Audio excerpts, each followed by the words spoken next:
Então, o William Gonçalves está aqui com a gente hoje, obrigada novamente.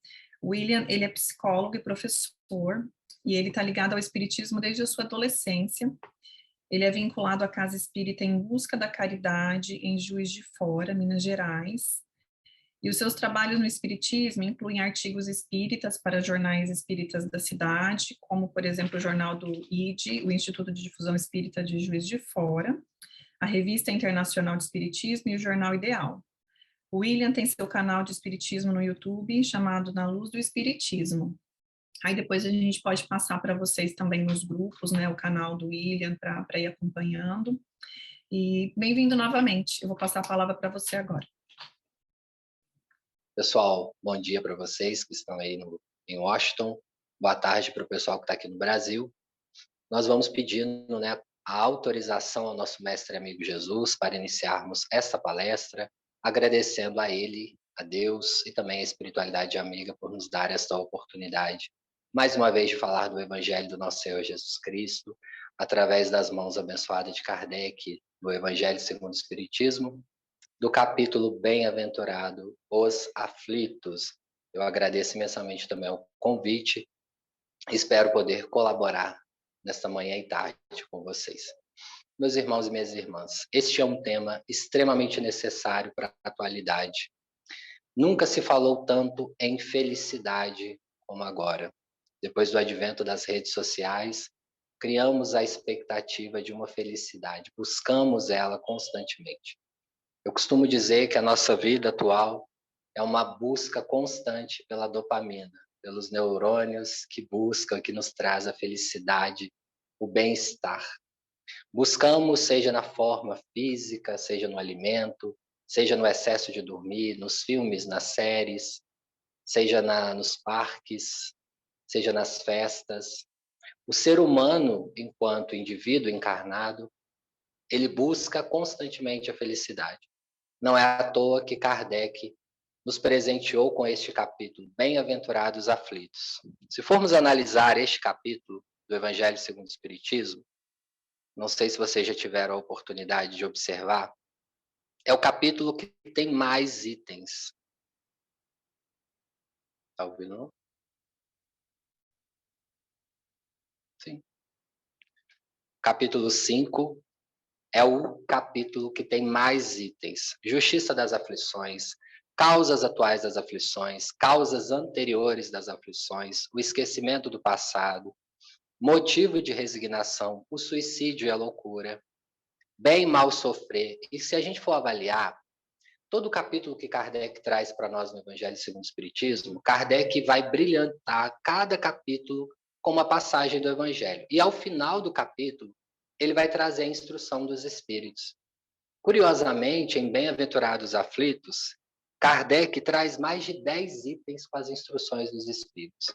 Então, a gente vem nos primeiros itens, com as partes do Evangelho, e depois a gente vai ver vários itens de instruções dos Espíritos. Como o bem e mal sofrer, o mal e o remédio, a felicidade não é deste mundo, que é o nosso tema de hoje, perda de pessoas amadas, mortes prematuras. Se fosse um homem de bem, teria morrido. Os tormentos voluntários, a desgraça real, a melancolia, provas voluntárias, o verdadeiro cilício. Deve-se pôr termos à prova do próximo. Será lícito abreviar a vida de um doente que sofre sem a esperança de cura?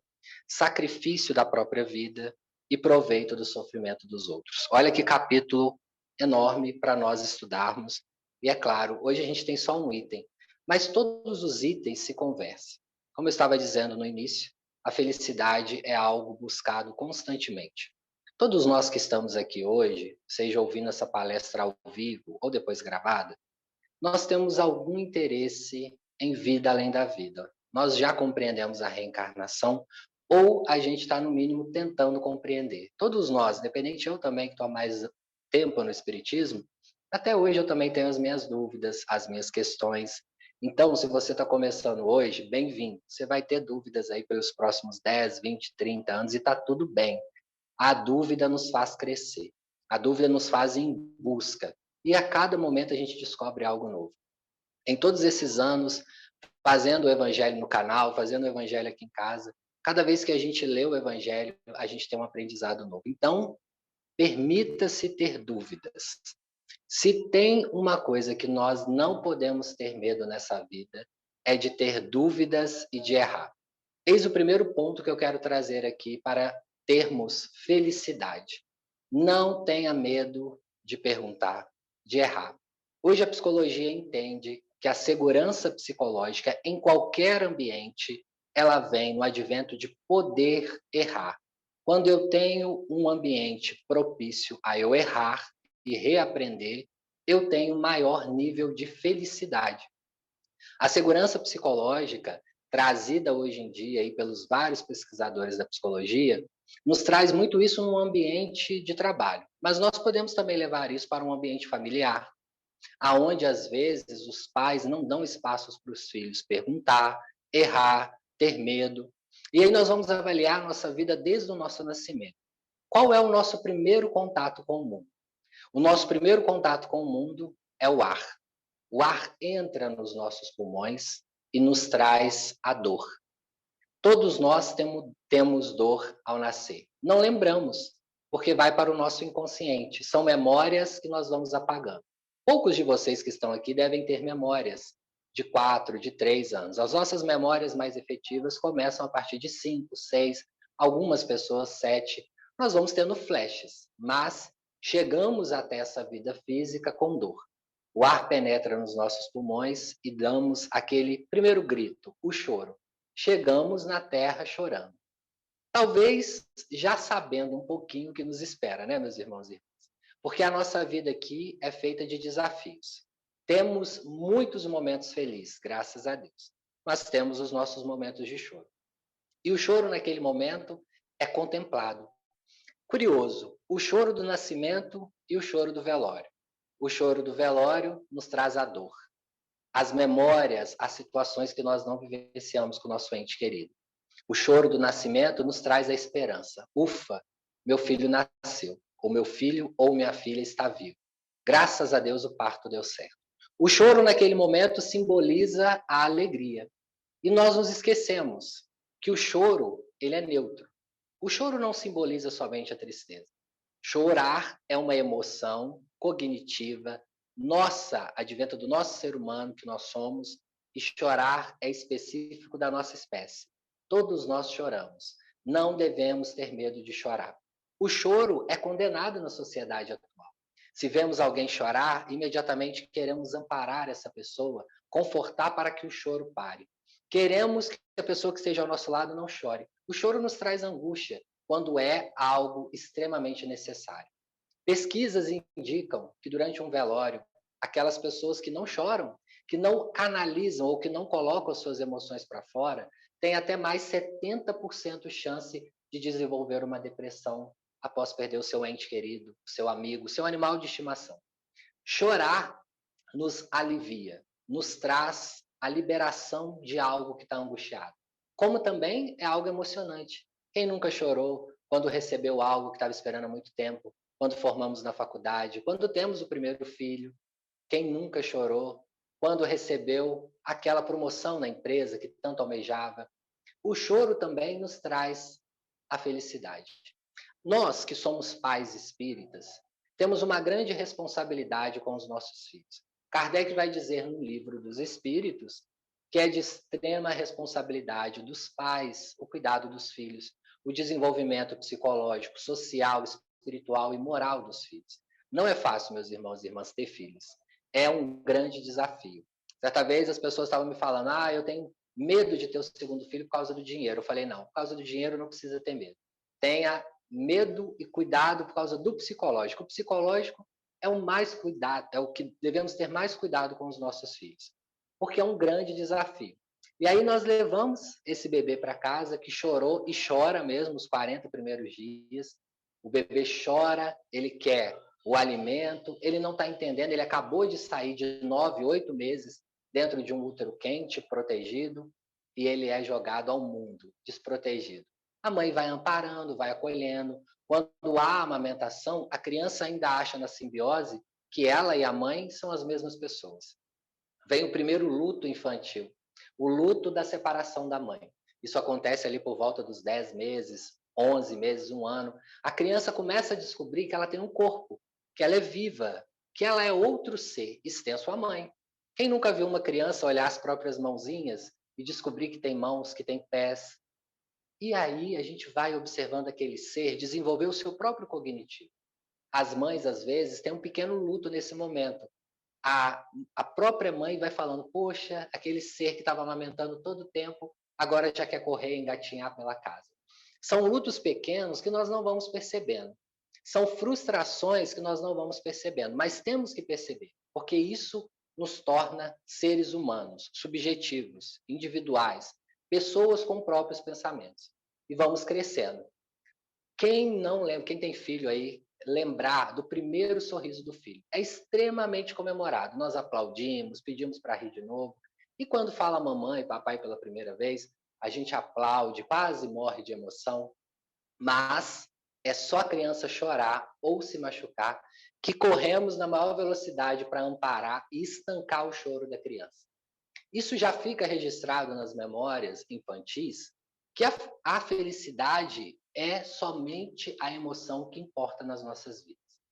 E isso nós sabemos, nós que já somos adultos aqui, que não é assim. A vida é feita de desafios, independente da sua condição financeira. Se você é uma pessoa hoje que tem uma condição financeira excelente, um plano de saúde dos melhores, independente de como você está de saúde, a sua vida terá desafios. Você terá problemas. Todos nós enfrentaremos luto, todos nós perderemos pessoas que amamos. Todos nós, às vezes, somos chamados a mudar de cidade, uma cidade que já estávamos estabilizados. E nós vamos passando isso, essa problemática com a infelicidade, para as nossas crianças.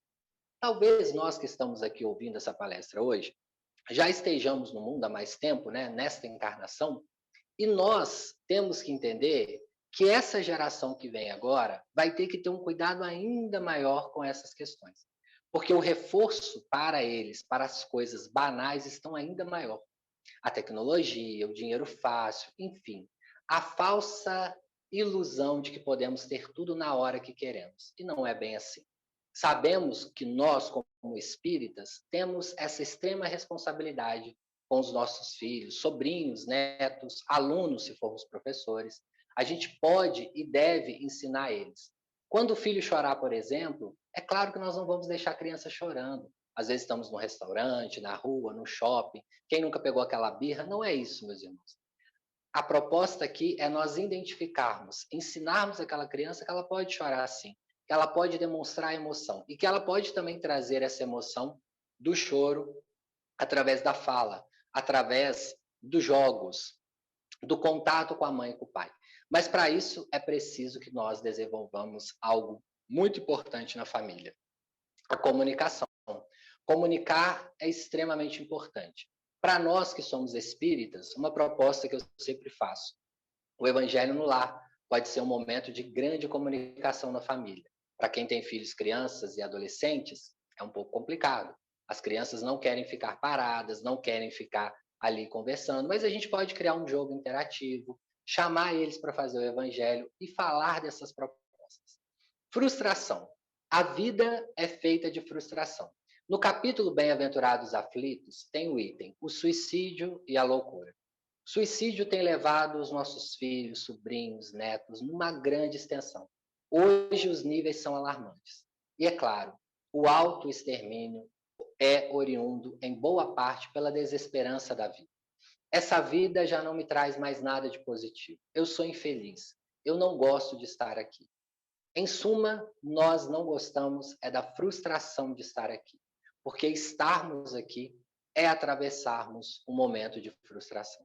Saímos do plano espiritual, aonde o nosso cognitivo, a nossa capacidade psicológica é muito maior. Nos diz Emmanuel, através das mãos de Chico Xavier, que o nosso psiquismo pode ser até 100 vezes maior no plano espiritual. Então, a encarnação ou a reencarnação, ela é um benefício esplêndido a nosso favor. O esquecimento também. Esse capítulo vai nos trazer o esquecimento do passado. O esquecimento do passado é como se fosse uma grande anestesia para uma cirurgia extremamente necessária. Esse esquecimento nos faz renascer, às vezes, num lar, de pessoas, de inimigos do passado, porque nos ensinou o Mestre Jesus.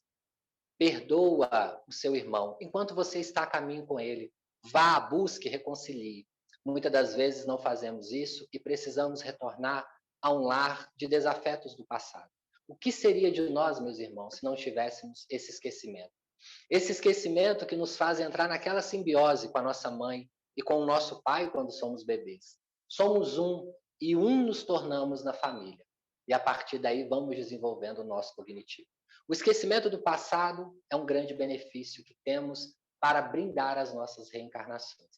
Emmanuel vai dizer, através das mãos de Chico Xavier, que o nosso psiquismo, sendo até 100 vezes maior no plano espiritual, estar aqui no planeta Terra é quase que como uma férias, porque às vezes achamos que não dominamos o nosso psiquismo aqui na Terra. Imagine uma capacidade psíquica 10, 20, 30, 40 vezes maior. Quantos de nós estamos aí lidando com as nossas ansiedades, com medo do futuro, e não conseguimos nem viver bem o presente, nem analisar o passado e nem interpretar o futuro? Vivemos sempre com essa angústia e não aproveitamos os pequenos momentos. Esquecemos que a reencarnação é aprendizado e nós aprendemos tudo com a nossa máquina fotográfica da alma, com os nossos olhos. E aqueles que não podem ver com os olhos da carne, a gente pode sentir. A gente fala com as mãos, a gente sente o cheiro. Todos nós temos a capacidade de ter contato com o físico, com a matéria. É isso que nos dá a evolução. Cada momento da nossa vida é único. Você está aqui agora, você está provavelmente durante 50 minutos, 1 hora aqui. Faça desse momento ser único. Cada palavra que está sendo dita aqui está sendo dita para você. Você está aqui não é à toa, eu estou aqui à toa, eu também estou ouvindo isso. Cada momento tem que ser único, porque o seu tempo é valioso. Valorizar o nosso tempo é também um dos atributos que nos dá mais felicidade. A felicidade não é deste mundo, teremos pequenos momentos, mas um deles, sem dúvida, é importante. Vivenciar os pequenos momentos ao lado de quem amamos. Não há remédio mais eficaz para o luto, meus irmãos, do que vivenciar os momentos de amor e de esperança ao lado de quem amamos. Voltando à responsabilidade com os pais. Ensine os seus filhos também a ter momento de lazer sem estar vinculado a questões financeiras. Todos nós hoje temos sorveteria para ir, parques, locais que nós vamos fazer atividades, mas busquemos também levar as nossas crianças para locais que não precisa de gastar financeiramente, que a criança tenha uma experiência fora do lado financeiro, que os pais brinquem, que os pais joguem uma bola, faça um pequeno jogo ali na grama. Vamos estimular esses momentos. No luto, quando a gente está encarando um luto, e vai nos dizer Kardec neste capítulo, um homem de bem teria morrido. Por que um homem de bem morre cedo, né? Muitas pessoas partem cedo das nossas vidas. Nós não temos controle, porque quem somos nós para decidir a hora do outro partir? E é o que vai segurar o nosso luto. Esses momentos, essas memórias, essas coisas que nós vamos trazendo a cada momento para o nosso viver. Tem uma paciente minha que outro dia estava me falando, que ela falou que ela, quando ela perdeu o pai, ela esqueceu todas as memórias que ela tinha com o pai, e ela entrou num processo profundo de luto. E ali ela vai relatar que depois de 2 anos ela acessou o Google Fotos. E o Google Fotos começou a mostrar várias imagens para ela de momentos simples. Eles estavam na varanda, eles estavam comendo um picolé junto na rua. E aquilo ali ajudou a curar o luto dela. Ela foi vendo que ela vivenciou esses momentos com o pai dela. Então, nós temos que procurar vivenciar esses momentos. Mesmo que às vezes a gente esteja triste, porque não tem problema. Não vamos ter medo da tristeza. Tristeza não é processo depressivo. Vamos diferenciar isso. Processo depressivo é um processo de adoecimento. Tristeza é comum. Se batemos o carro, se perdemos um ente querido, um animal, se o nosso filho está doente, se temos um problema no emprego, vamos ficar tristes. É natural. Nós temos um gatilho ali, o gatilho que nos levou à tristeza. O processo da depressão Não existe o gatilho e a pessoa está sempre num estado de melancolia. Um estado que Kardec vai nos dizer também nesse capítulo. A melancolia que arrasta tantas pessoas para as portas da obsessão. Nós vibramos muito num padrão baixo. Não conseguimos nem ir em busca da dopamina. Eu inicio a palestra falando que somos seres que estamos constantemente em busca de dopamina, de prazer, seja pela alimentação, seja por isso ou por aquilo. No estado depressivo grave, nós não conseguimos nem sair de casa. Essas pessoas precisam sim de uma busca, claro, para a medicina, para a psicologia, precisamos correr. Quando não se tem um gatilho e se tem uma tristeza muito pontual, constantemente naquele indivíduo. Precisamos ficar atentos, porque aí é um processo de depressão, um adoecimento. Pode ser uma aprovação do passado? Pode. Kardec vai nos dizer, também neste capítulo, há causas atuais das aflições. São de duas as causas atuais das aflições. De vidas passadas, mas também nessas. Temos as nossas escolhas, temos o nosso livre-arbítrio. Eu gosto de trazer muito o caso de Otávio, por exemplo, do livro Os Mensageiros. Otávio programa uma reencarnação 30 anos antes de estar aqui no planeta físico. Durante 30 anos, essa reencarnação é muito bem estruturada, os personagens, as pessoas que vão viver com ele. Ele chegando aqui no planeta físico, simplesmente ele esquece de todos os compromissos e modifica por completo o seu roteiro da sua reencarnação. André Luiz vai nos contar o caso de Otávio, e Otávio volta ao plano espiritual já num estado melancólico muito grande, num estado depressivo muito grande, de arrependimento. Tinha esquecido 6 almas que ele tinha se vinculado em outras reencarnações, aliás, na programação reencarnatória dele, e Otávio volta para o plano espiritual com dívida com esses 6 espíritos e também com as 2 mães que ele teve na encarnação, com a atual esposa e um filho também que ele teve nessa encarnação. A dívida era com 6, somou-se mais outros personagens por deixar para trás. Essas melancolias que às vezes não têm sentido na nossa vida atual. Pode ser fruto de vidas, de reencarnações passadas? Sim, para nós que somos espíritas, nós entendemos que sim. Mas mesmo que for de vida passada ou de vida atual, nós estamos aqui, no presente. Então nós precisamos tratar aqui. E Kardec vai nos dizer também neste capítulo que não há remédio melhor, através dos espíritos, que o espiritismo, porque o espiritismo quebra as barreiras do materialismo. Não estamos somente aqui para viver as questões materiais. Precisamos das questões materiais e devemos utilizá-las. Se não fosse a matéria, eu não poderia estar aqui agora falando com vocês. Através do Zoom, do Google Meet, através do tablet, vocês assistindo essa palestra. Bendita seja a tecnologia também que nos ajuda a evoluir. Mas tudo que nós temos aqui é passageiro. Ter essa questão com as nossas vidas é extremamente importante.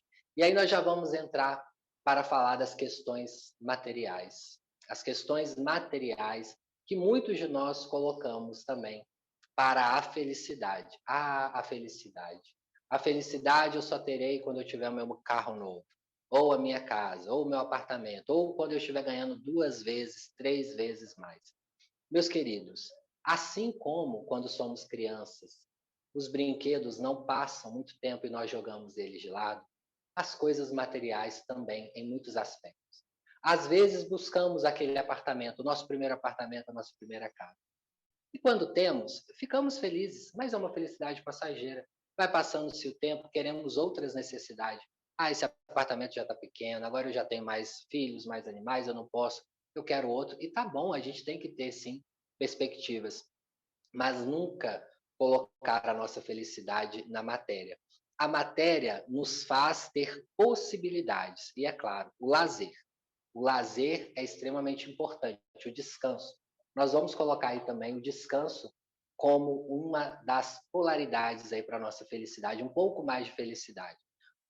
No mundo em que nós estamos, que é extremamente capitalista, nós somos chamados a trabalhar constantemente e nos esquecemos das nossas férias. As férias é extremamente importante. Não negligencie as suas férias, o seu descanso, principalmente com a sua família e com seus amigos.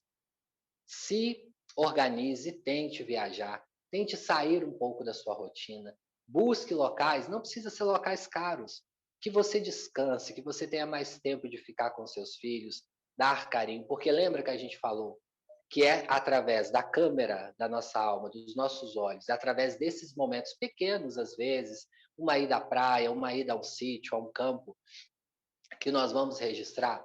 Se estamos trabalhando 12, 13, 14, 15 horas por dia, não vamos ter condições de ter esse descanso. Todos nós precisamos sobreviver, todos nós precisamos do trabalho. E Kardec vai dizer que o trabalho é extremamente importante, que nos ajuda a evoluir. Mas, na atualidade, aqui no Brasil é muito comum, eu não sei como funciona aí nos Estados Unidos, aqui muitas pessoas, eu ouço isso de pacientes constantemente, vendi as minhas férias. Não tiro férias há 3 anos. Não sei mais o que é final de semana há 5 anos. Meus caros, infelizmente, nós vamos tendo cada vez mais, e menos, perdão, momentos de descanso mental. Porque não tiramos esse descanso mental nem durante o dia e nem durante o final de semana ou as férias anual.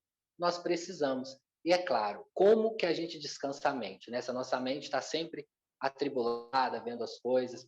Muita gente fala, vou descansar a minha mente aqui, vou assistir um Netflix, vou assistir um filme. Não descansa a mente, isso é uma ilusão. A gente descansa o corpo.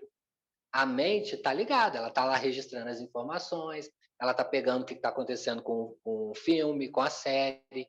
Descansar a mente é estarmos em contato com as nossas questões.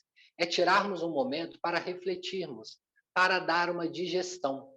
Essa memória aqui, o nosso cérebro tem um pouco dessa capacidade, né, de excluir memórias recentes ou de trazer memórias recentes. Mas, em suma e no geral, nós temos a capacidade de reter algumas memórias que não queremos. Santo Agostinho vai nos ensinar isso no Evangelho segundo o Espiritismo. Vamos tirar um momento durante o dia, ele propõe durante a noite, né? E aí eu já vou falar sono, higiene do sono, extremamente importante para melhorarmos o nosso nível de felicidade. Já que você quer buscar a sua dopamina, você pode buscar de maneiras mais saudáveis. Então, dormirmos quase sempre no mesmo horário, fazermos a higienização do sono, termos uma rotina de atividade física também nos ajuda. E a higiene do sono, Santo Agostinho falava isso muito antes das ciências psicológicas falar. Ele já falava lá, olha, meus queridos, antes de dormir, avalie o seu dia. O que você fez que você pode melhorar? O que você fez que você não quer fazer mais? O que você fez que você já pode ir diminuindo? Reflita sobre o seu viver. E é isso que a gente fala muito hoje da meditação, que muita gente acha que meditar é não pensar em nada, né? Ficar lá sem pensar em nada. Não. A meditação é conscientemente você identificar esses pensamentos e olhar eles para o outro prisma. É você enxergar a sua vida e entender por que aquilo ali está acontecendo. Sim, tem momentos que a meditação vai ser não pensar em nada, mas até chegarmos lá é outro patamar. Às vezes a meditação é ficar aqui 20 minutos analisando, e nós temos às vezes essa dificuldade. Na terapia, por que a terapia ajuda também a aumentar os níveis de felicidade? Porque naquele momento nós estamos 1 hora ou 50 minutos de frente conosco mesmos, falando das nossas questões e olhando ali como se a gente desenhasse, fizesse uma maquete desses pensamentos e colocasse para fora angústias. É claro que o terapeuta, assim como o seu mentor, assim como a espiritualidade, não vai mudar a sua vida. Isso depende de você. Isso depende exclusivamente de você. Mas, quando a gente faz essa maquete com o pensamento, a gente vai identificando nossos pontos fracos e pontos fortes. E aí a gente pensa, né? Será possível, então, ter felicidade na Terra? E aí eu vou dizer, existe nas nossas vidas pensamentos funcionais, pensamentos disfuncionais. O que seria isso, William? Eu gosto, hoje em dia se fala muito na internet, pensamentos positivos, pensamentos negativos. Eu gosto de dizer pensamentos funcionais, pensamentos disfuncionais. Por quê? Um pensamento positivo para mim pode ser negativo para você. E um pensamento negativo para você pode ser positivo para mim. Então, se numa mentalização eu estou aqui lembrando de uma praia, pode ter uma pessoa que odeia mar, que detesta areia, que detesta o vento da praia, a pessoa tem horror. Mas nela vai gostar, por exemplo, de uma montanha, de visualizar uma montanha, o ar fresco de uma montanha. Pode ter pessoas que gostam de imaginar uma cachoeira. Então, o que é um pensamento funcional e disfuncional? Você que tem que identificar quais são os seus pensamentos funcionais e os seus pensamentos disfuncionais. Os pensamentos disfuncionais é aquele quando a gente entra numa autopiedade da gente mesmo, que é horrível, né? Ai, coitadinho de mim, eu preciso. Aí voltamos lá para a nossa fase da simbiose, que nós queremos o colo da nossa mãe, né? Uma pessoa que quase decide tudo para a gente. E quando a gente está na vida adulta, a gente não tem como, né? A gente mesmo tem que encarar os nossos problemas, pagar as nossas contas, entregar lá as provas da faculdade, enfim, nós temos as nossas questões para resolver. E aí a gente fica com a nossa própria autopiedade. E é nesse momento que nós adoecemos, quando a gente está ali na nossa autopiedade, buscando novamente aquele aconchego. Por vezes precisamos, tá, pessoal? Não vamos também trazer aqui somente negatividade com isso. Mas em alguns momentos, se a gente fica nesse espectro desse pensamento o tempo todo, infelizmente, a gente vai entrando num processo depressivo maior. A gente vai olhar que as informações de Kardec trazidas nesse capítulo, muitos filósofos falaram isso, muito antes até mesmo de Kardec materializar esse pensamento através dos espíritos. Quantos filósofos trouxe principalmente a importância de olharmos o sofrimento com outros olhos? É quase que o ressignificar que a gente fala muito hoje na sociedade de modo geral. Ressignificar um pensamento, entender que aquilo ali trouxe um aprendizado, um crescimento, um ganho cognitivo. Muitos falam e muitos nos acusam no espiritismo de adorarmos a dor, mas não é adorarmos a dor. O espírita só é consciente. Eu sempre pergunto, por mais que você tenha as facilidades na vida, você acha que você vai estar isento de sofrer? Não, ninguém está isento de sofrer. Você pode hoje fazer atividade física, ter a melhor alimentação, dormir bem, você pode estar tudo controlado. Em algum momento você vai ter momentos de sofrimento, seja no relacionamento, seja na vida do trabalho. O que o Espiritismo faz? O Espiritismo joga a luz sobre essa situação. Vocês não vão deixar de ter sofrimento. Somente encare ele como crescimento pessoal, crescimento espiritual. Não existe somente essa vida. Não há somente essa matéria. Há outras possibilidades. Há outras vivências que nós vamos ter. Então, quando a gente tem essa explicação espiritual, nos ajuda a confortar. Quantas pessoas foram salvas do suicídio pelo Espiritismo, da depressão? Sim, porque através dessas palavras, através da leitura do Evangelho, começaram a ressignificar, começaram a olhar a dor com outros olhos, as vicissitudes da vida, ou seja, as provações, as coisas que nos acontecem.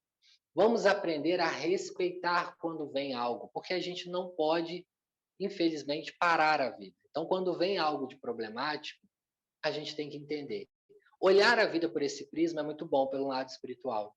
Ah, meu pneu furou, infelizmente vou chegar meia hora atrasado no trabalho. Graças a Deus, alguma coisa ia acontecer lá. Deixa eu vivenciar esse momento aqui. Eu tenho que arrumar o pneu? Vou ali arrumar. Ao invés de praguejar, de xingar, de ficar triste, né?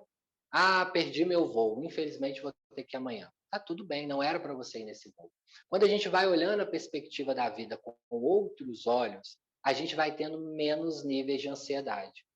Se Kardec mesmo nos colocou no Livro dos Espíritos e no Evangelho que nada é por acaso, e o próprio Cristo nos dizia, há um tempo certo para todas as coisas acontecerem debaixo dos céus.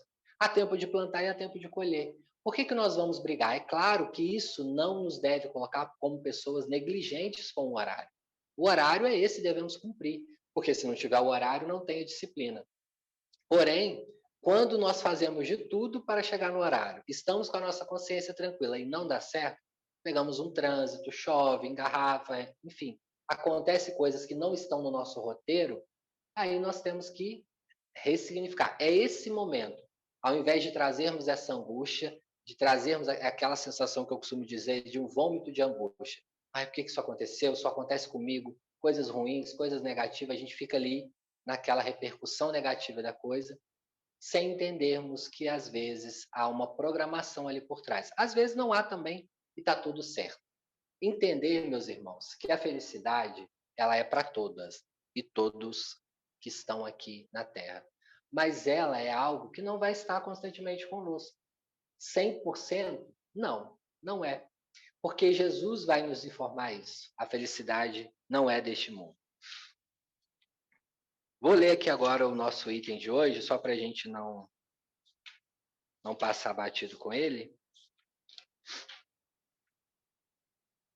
A felicidade não é deste mundo, é o item 20 do capítulo.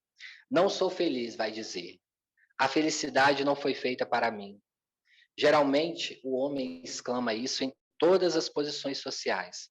Isso, meus caros filhos, prova melhor que todos os raciocínios possíveis a verdade dessa máxima do Eclesiastes.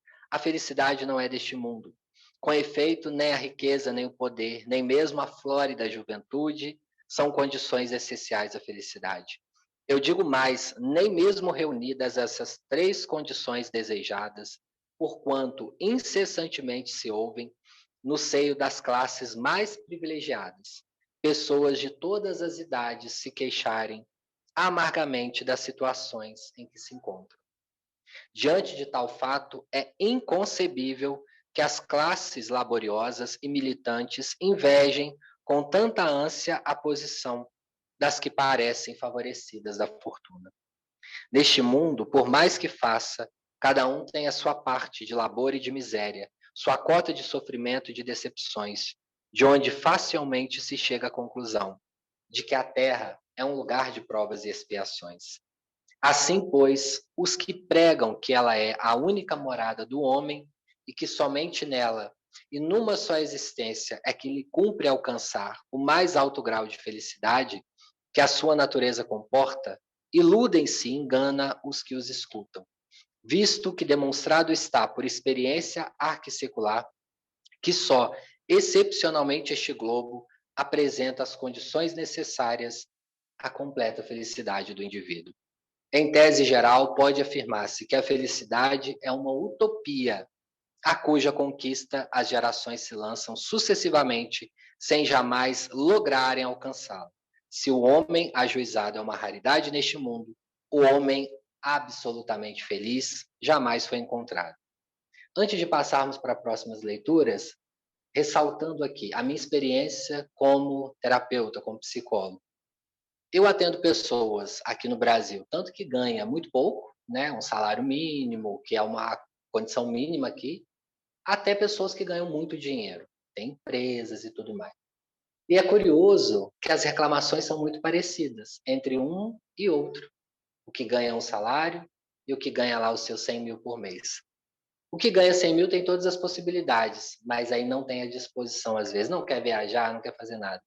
O que ganha o salário mínimo se queixa por não ter a condição de fazer as coisas, de aproveitar a vida. E a gente vê que a felicidade aí é algo muito interno, que não é conquistado pelos bens materiais. Ajuda? É óbvio, né, meus irmãos? Não ter medo de passar fome, ter as condições, ter como pagar um colégio melhor para os filhos e tal, sim, nos ajuda, mas não é a nossa garantia. Bom, vamos deixar então para as perguntas, porque eu acho que já são 15h42 aqui, né? Vamos deixar então para as perguntas. Me dá aí o fone, Gabriel, por favor. Ou o de lá. Eu ouço as perguntas. Pode falar. William, foi ótimo. E eu vou perguntar algo que talvez a maioria também tenha essa curiosidade em saber, nesses momentos difíceis, de sofrimento, de dor, de tristeza intensa, e aí, o que que eu faço? O que que eu faço com tudo isso? Receita, a gente sabe que não tem Você. receita de bolo, né, mas assim, e É, aí, é algo para ser feito ou não? Vivenciamos dessa não. forma? Tem alguns pacientes que brincam comigo assim. Hoje você vai me dar a pílula da felicidade. Falei, vou mandar fabricar. Porque é o grande desafio da nossa atual geração, né, da nossa atual vivência na Terra. E nós temos que vivenciar a dor. Não tem outra receita, né? A gente não deve entregar-se à dor, né? Mas a gente não tem que ter medo de chorar. Há um medo muito grande no movimento espírita, né? Eu não posso chorar, por exemplo, para alguém que se partiu, né? Não, a gente não pode maldizer, né? A gente não pode ficar ali blasfemando. Meu Deus, por que isso aconteceu, xingando e tudo mais. Chorar é uma emoção, como eu falei. Todos nós devemos vivenciar a emoção. E aí nós temos que entender também algumas questões, né? se esse sofrimento é fruto de um transtorno mental ou se é de um gatilho mental. Se ele é fruto de um transtorno mental, ele pode acontecer diversas vezes na vida sem existir o gatilho mental. Então aí tem que ter um cuidado, porque se não tem o gatilho, ele pode ser oriundo de um transtorno, uma dificuldade que nós temos e que nós vamos conviver ao longo do viver. Então aí sim nós podemos buscar uma ajuda mais eficaz para a gente diminuir o sofrimento, porque horas a gente também não precisa se autoflagelar, né? Se eu estou com dor de cabeça, já existe na Terra um remédio para dor de cabeça. Se eu estou passando mal, se eu estou vomitando, existe. Eu só tenho que entender por que essa enfermidade está ali, o que ela está querendo me dizer e tudo mais. Mas se existe uma medicação, eu posso tomar, né? Então, assim, a gente tem que entender primeiro de onde parte esse sofrimento. Se não encontra-se raiz nenhuma, né? Seja ela obsessiva, seja ela de um gatilho que esteja acontecendo ou de um transtorno, aí nós vamos vendo outras causas. Mas não devemos ter medo de vivenciar essas etapas. Cada etapa é de um aprendizado, porque a gente quer imediatamente tirar esses momentos. Se a gente acorda triste, a gente já quer tirar, né? Que é bom às vezes, né?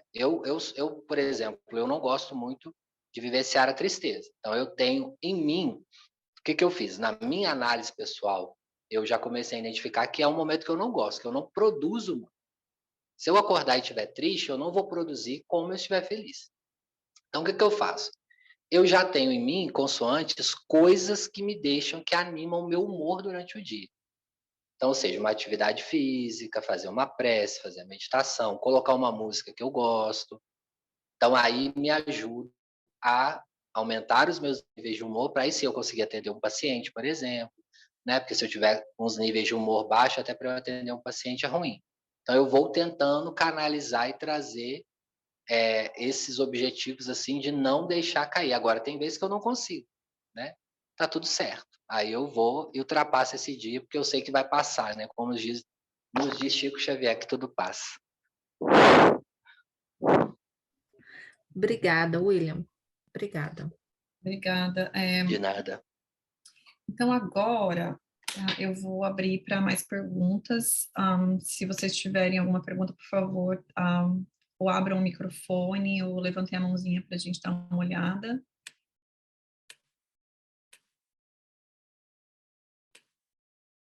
Eu tenho outra pergunta também, mas eu vou dar espaço para quem quiser falar, se não, Elaine, eu gostaria de perguntar outra coisa também. Eu tenho uma pergunta, então, eu vou fazer isso, depois eu passo para você de volta, Yara, assim a gente vai rotacionando aqui. William, eu estava olhando, assim, logo quando eu li esse texto, e você chegou a ler essa parte, esse segundo parágrafo do texto, quando ele fala ali, né, diante desse resultado todo, do qual você falou, de como que a fortuna, né, os recursos materiais, as nossas experiências materiais por si só, elas não vão nos trazer essa felicidade interior que a gente tanto busca, né, como seres imortais que somos. E ali ele fala, né, diante desse resultado todo, é inconcebível, né, ele usa até essa palavra no texto, é inconcebível que as classes menos favorecidas, materialmente falando, mais laboriosas ali, tenham essa cobiça, essa inveja dessas posições sociais mais abastadas. Mas a gente sabe também que essa questão da cobiça e tudo mais não é uma classe ou outra, todas as classes passam por isso, né? Todos nós passamos por isso. Mas ele traz essa atenção, e eu achei aquilo muito curioso. Outro dia a gente estava num estudo, e a gente leu o texto do livro Palavras de Vida Eterna, o texto é o número 92, que se chama Solidariedade, em que ele fala disso, que como que na Terra é mais fácil a gente chorar com os que choram do que se alegrar com os que estão alegres, por conta dessa questão. A gente está sempre olhando, essa comparação é sempre, então eu vou chorar com esse que está chorando porque eu não estou chorando, então eu me sinto superior, ou então eu olho para aquele que está numa situação financeiramente falando talvez melhor que a minha, e eu olho para ele, aí eu já não me alegro mais, porque eu me alegro porque eu estou com inveja. Então a gente tem todas essa comparação que não chega a ser às vezes até doentia, né, dependendo do excesso. Então ela não é saudável. Então, assim, a doutrina, ela nos dá vários recursos, e você mesmo falou, né, durante algum momento, como que a doutrina espírita, ela nos abre as portas, né, além do material, ela abre os nossos olhos. Então, eu queria que você pudesse reforçar um pouquinho mais essa questão, assim, e desses recursos que a doutrina nos traz, para que a gente possa realmente olhar para quem está chorando com o mesmo olhar que a gente olha para quem está se alegrando, né? Assim, juntos realmente, essa fraternidade. Obrigada. Belíssima colocação. E aproveitando a sua colocação, dizer até algo que eu não disse, né? Que é essa questão da rede social. Hoje, um dos grandes atributos que nos leva para o estado depressivo é a comparação com o outro. Foi exatamente o que você falou desse texto, né? Então, muitos pacientes, às vezes, quando chegam com... eu atendi vários casos, assim, já na minha clínica, de pessoas que veem muito filme de esses documentários que tem agora, né, de crimes que acontecem, crimes hediondos, assassinatos, serial killers, e a pessoa vicia naquilo ali. E geralmente a pessoa chega na clínica e ela traz esse relato, né, de que estão viciadas nesses documentários de serial killers. Isso vai trazendo uma angústia severa, né? A pessoa acaba registrando uma mania de perseguição muito grave, muito séria, que a gente tem que fazer um tratamento muito grande, né, de pessoas viciadas nessas séries. E a gente identifica que as pessoas estão viciando nessas séries justamente porque, nossa, não aconteceu comigo, ufa. Então ela tem a sensação positiva no final. Aconteceu com o vizinho, mas não aconteceu comigo. É uma sensação, às vezes, que a pessoa não tem consciente, mas ela se vicia naquilo ali. Nossa, o fulano entrou na escola, matou 8 pessoas, mas não aconteceu com meu filho. Ufa! Mas, ao mesmo tempo, ela está trazendo uma angústia, porque quando ela sai de carro para levar o filho para a escola, ela imagina que aquilo ali pode acontecer com o filho dela. Então, ela vive ali na polaridade. E a comparação financeira que você falou, né? A gente não pode deixar de dizer aqui, porque hoje na internet a gente tem, principalmente os adolescentes, né? Eu atendo adolescentes também, eles trazem muito essa fala, né? Eu tenho 19 anos e eu ainda não tenho nada na vida. E eu falo, gente, como que essa fala tá tão repentina nos nossos adolescentes? Adolescente de 17 anos, eu não tenho nada na vida. Mas porque é a realidade hoje da internet. Tem jovens com 17 anos postando que já estão com casa, mansões, com carros. Então, assim, o jovem acredita que a felicidade é constituída somente nesse meio, né? De ter o carro aos 18 anos, ou de ter o melhor celular, ou de passar na melhor faculdade. E aí foi o que eu falei da frustração, porque o jovem ele vai se frustrar, né? Ele não vai passar na faculdade de primeira, às vezes ele não vai tirar a carteira de motorista de primeira, aqui no Brasil então que é mais difícil, não passa no vestibular e às vezes não consegue o melhor emprego depois que sai da faculdade, e ele terceiriza a vida dele em comparação a de um famoso, né? De uma pessoa que às vezes conseguiu com maior facilidade, ou que o pai já era milionário, enfim. Então, pessoal, comparação, por favor, cuidado com a comparação, tá? E aí, falando que você pediu, né, para a gente falar, que realmente só o Espiritismo, pelo menos na minha humilde opinião, né?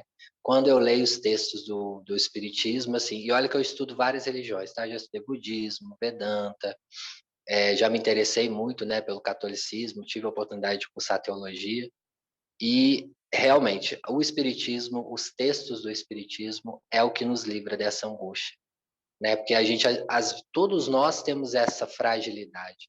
Nossa, mas o meu irmão já ganha não sei quanto por mês e eu não.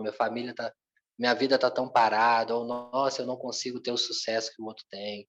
Eu não consigo isso, eu não consigo aquilo. Então, quando a gente vê, né, antes aqui de começar o nosso evangelho, eu sempre faço uma vibração. A gente estava colocando uma música, né, do Tim da Vanessa, cantores espíritas, que fala até isso, né?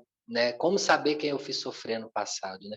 Por que que eu estou aqui resgatando essas dores? Então, assim, somente o Espiritismo nos dá essa luz de saber, é claro, nós temos que tentar, né? Mudar sempre, mas às vezes tem situações na nossa vida que a gente tenta, tenta, tenta e não muda, já reparou? Tem situações que a gente vai voltando para o mesmo local. Eu atendo pacientes também que moram fora do Brasil, né? Em outros países, e o relato é assim: nossa, eu saí do país para não ter aquela situação, cheguei aqui, tem a mesma situação, tem as mesmas angústias. Claro, porque não é um ambiente. Às vezes muda algumas coisas, mas não é um ambiente, é um interno. E às vezes a aprovação nos acompanha, né? Quem nunca, né? Saiu de um local, foi para outra cidade, o inimigo do passado estava lá morando na mesma rua. Ai, eu vou deixar vocês falarem. Obrigada, William. A Yara tinha uma pergunta. Aí, Flávia, Pode segura um fazer. pouquinho. Não, eu vou deixar a Flavinha, eu passo para a Flavinha, porque eu só perguntei e ela ainda não. Depois. Obrigada, Yara, tá jóia. Vai lá, Flávia. Obrigada, Yara.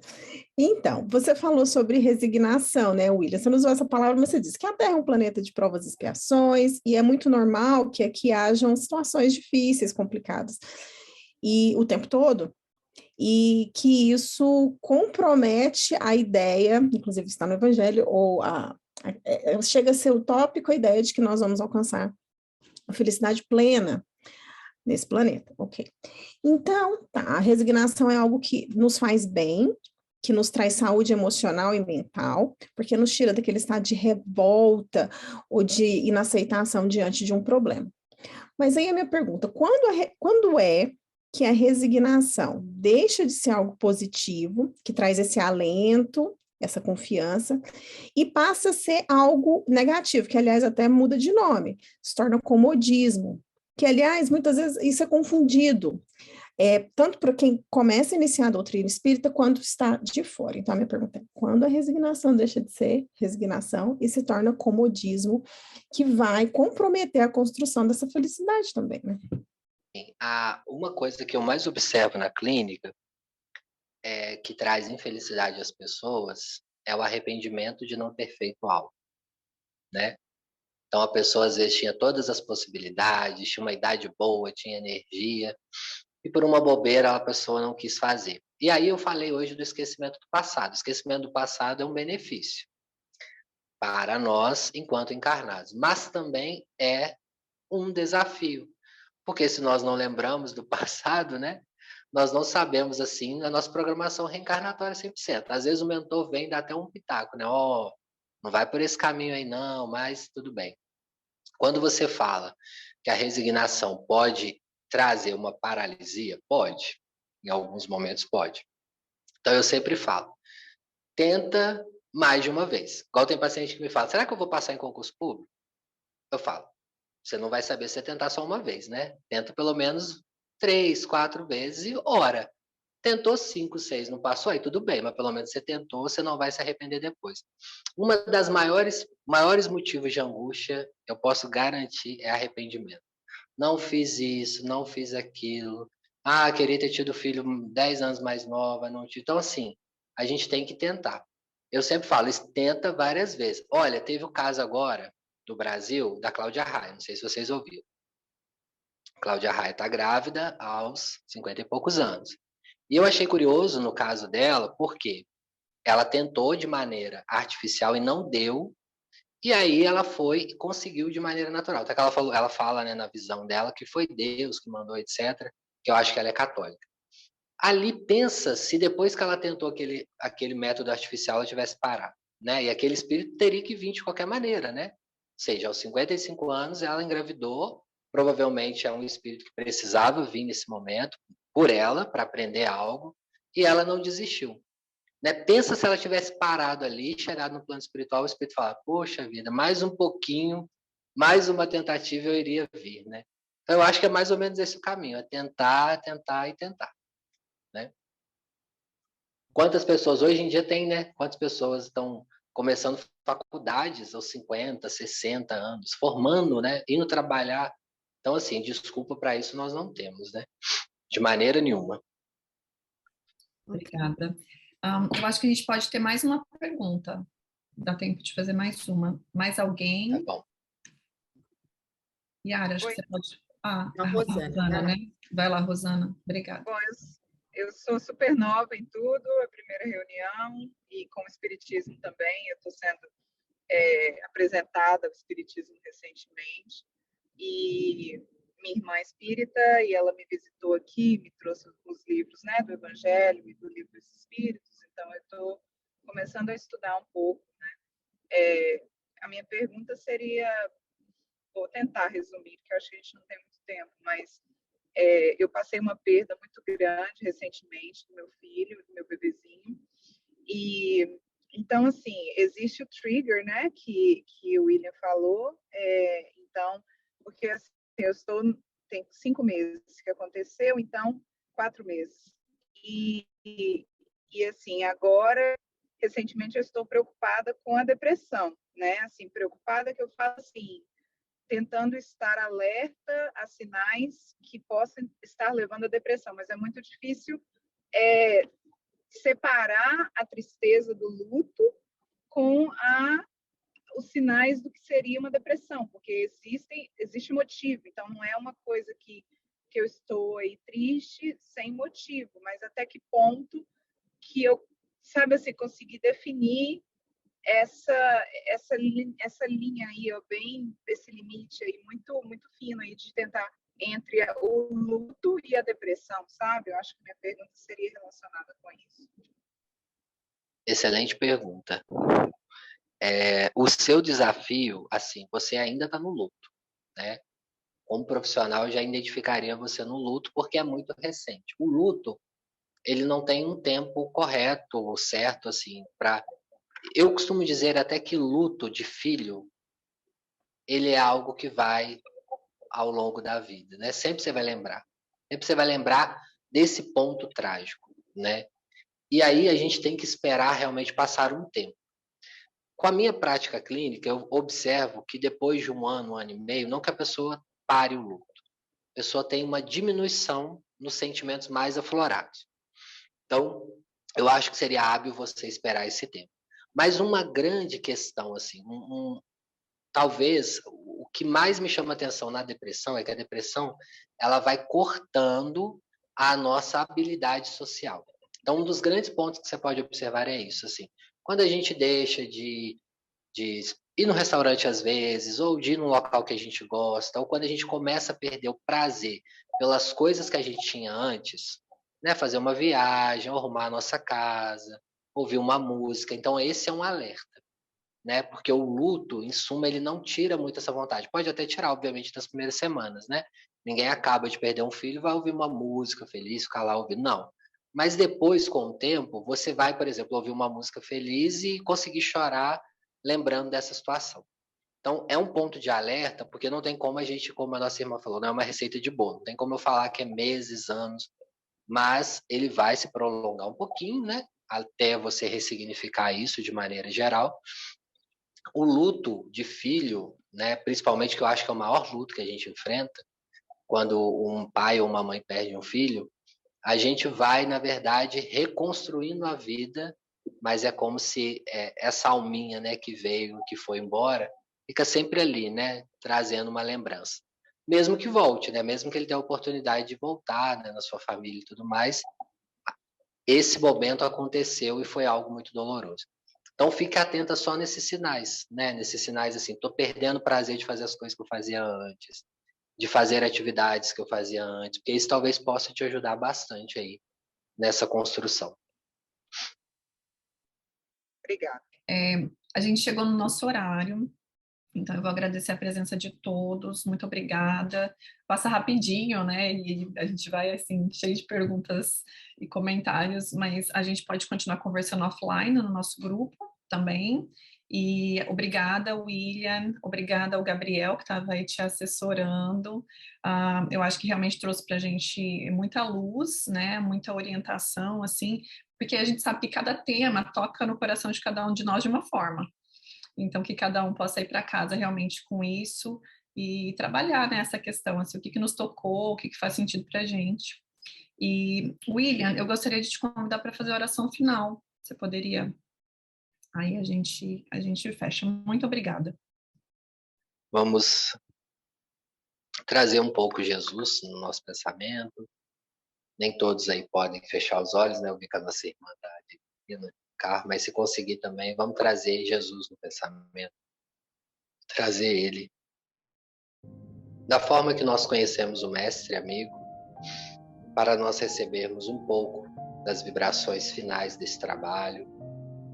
Vamos agradecer ele em primeiro lugar pela nossa encarnação, por estarmos aqui, por esta oportunidade, por sermos quem somos, pelo nosso conhecimento. Vamos agradecer a ele por mais uma vez estar conosco e pedir a ele que, através dos benfeitores espirituais do Grupo Espírita de Seattle, em Washington, possamos receber um pouco do passe online, para que possamos reorganizar um pouco o nosso corpo físico, que é o veículo que nos ajuda na execução das nossas tarefas aqui, enquanto encarnados. Jesus, nosso Mestre querido, enquanto fazemos o Pai Nosso, vamos recebendo essas energias desses irmãos. Pai nosso, que estais nos céus, santificado seja o teu nome. Venha a nós o teu reino e seja feita a tua santa, fiel e bendita vontade, assim na terra como nos céus. O pão material e espiritual de cada dia nos dai hoje. Perdoai as nossas dívidas, assim como nós perdoamos a quem nos tem ofendido. E não nos deixeis cair na tentação e no erro, mas livrai-nos do mal, porque teu é o poder e a glória para sempre. Que assim seja, graças a Deus, e vamos pedindo autorização a Jesus para encerrarmos.